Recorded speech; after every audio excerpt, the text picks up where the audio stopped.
हम सबको पता है रैगिंग गैर कानूनी है, पर कुछ सरफिरे बच्चे ये समझने को तैयार ही नहीं हैं। वहाँ प्रशासन की हस्तक्षेप ज़रूरी हो जाती है। माँ बाप अपने बच्चों को स्कूल कॉलेज इसलिए भेजते हैं ताकि वो पढ़ाई करके अपना भविष्य बनाने में सक्षम रहे।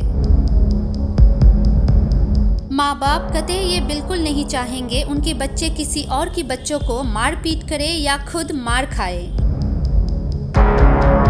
ऐसी ही एक शर्मनाक घटना घटी है 18 फरवरी एमबीबी कॉलेज में।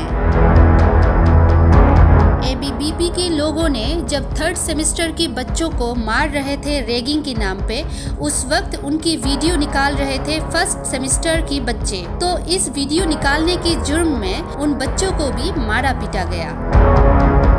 ये बात सामाजिक माध्यम में बहुत तेजी से फैल रहा है। आप सबका इस बारे में क्या राय है, ये हमारे कमेंट बॉक्स में ज़रूर बताइए।